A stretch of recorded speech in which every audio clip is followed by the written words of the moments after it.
राजवीर पलकी की डूबती हुई इज्जत को बचाने के लिए बुलाएगा शौर्य को और शौर्य के मुंह से अकेले में सच उगलवाकर बचा लेगा राजवीर पलकी की इज्जत। और भरोसा ना करने वाले केतन से पलकी खुद तोड़ देगी अपनी शादी। जी हाँ दोस्तों, कुंडली भाग्य के आने वाले धमाकेदार एपिसोड में जब केतन राजवीर को 10 मिनट का टाइम देकर साबित करने के लिए कहेगा कि तुम दोनों का क्या रिश्ता है, ये मुझे 10 मिनट में साबित करो, तभी राजवीर शौर्य से अपनी असली सच्चाई उगलवाने के लिए शौर्य को धमकी देकर शौर्य को बुलाएगा। जिस वजह से शौर्य धमकी यानी कि चैलेंज देने की वजह से जब राजवीर के पास आएगा तभी राजवीर शौर्य को पता ना चले ऐसे अपने फोन को रिकॉर्ड पर डाल देगा। जिस वजह से जब शौर्य राजवीर के सामने आएगा और शौर्य राजवीर को बोलेगा कि बोल क्या हुआ, तभी राजवीर शौर्य को कहेगा अब सच सच बता कि उस दिन मेरे और पलकी के बीच क्या हुआ था। तब यह सुनकर शौर्य कहेगा क्या क्या नहीं हुआ, उस दिन तो डूड तुम्हारे बीच बहुत कुछ हुआ है, तुमने देखा नहीं तुम्हारी उस पलकी की शादी की तस्वीरों में जहाँ पर तुम पलकी को किस तरह गले लगाए हुए हो। जिसे सुनकर राजवीर शौर्य को कहेगा चल अपनी बकवास बंद कर, उस दिन भीगी बिल्ली की तरह पलकी से अपना बदला लेने के लिए पलकी का किडनैप और किसी ने नहीं बल्कि तुमने ही करवाया था,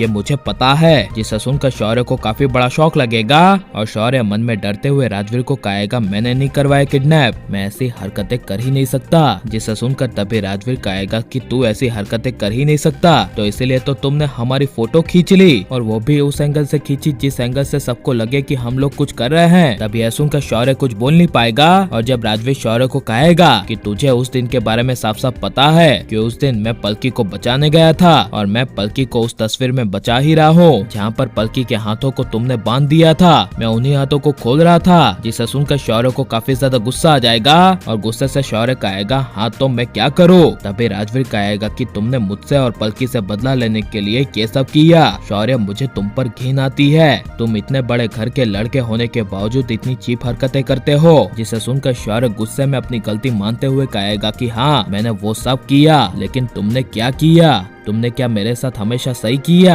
जिसे सुनकर राजवीर कुछ बोल नहीं पाएगा और राजवीर शौर्य के सामने जाने के लिए कह देगा और शौर्य का कबूलनामा सब कुछ रिकॉर्ड करके शादी में चला आएगा। जहाँ पर जब राजवीर शादी में केतन को सबके सामने शौर्य का रिकॉर्डिंग सुनाएगा जहाँ पर शौर्य अपने किए का सब कुछ कबूल कर रहा होगा, तभी यह रिकॉर्डिंग सुनकर केतन के होश उड़ जाएंगे और पलकी से शादी तोड़ने का केतन को अपने किए का एहसास होगा। जहाँ पर जब केतन पलकी से अपने किए की माफी मांगेगा और केतन पलकी को कहेगा कि मुझसे बहुत बड़ी गलती हो गई, मुझे माफ कर दो, मैंने जो कुछ भी कहा वो गुस्से में कहा, मुझे वो सब नहीं कहना चाहिए था। तभी यह सुनकर गुस्से में पलकी खुद अपनी माला तोड़ देगी और केतन को कहेगी मुझे अब तुमसे शादी नहीं करनी, जो अपने कभी जीवन साथी पे ही भरोसा ना करे उसके साथ रहना मेरी ही गलती होगी, इसलिए अब ये हमारी शादी नहीं हो सकती, चाहे दुनिया कुछ भी क्यों ना बोले, गलती कभी मेरी थी ही नहीं। ये गुस्से में पलकी केतन को कहकर गुस्से में शादी तोड़कर चली जाएगी और पलकी अपनी केतन के साथ शादी तोड़कर सही करेगी क्या नहीं। और राजवीर को शौर्य की असली सच्चाई सबके सामने ले आनी चाहिए क्या नहीं। और आपको शौर्य राजवीर दोनों भाइयों में से कौन बेस्ट लगता है, राजवीर या फिर शौर्य, ये सब हमें कमेंट में जरूर बताएं और आप लाइक शेयर हमारे चैनल को सब्सक्राइब करें।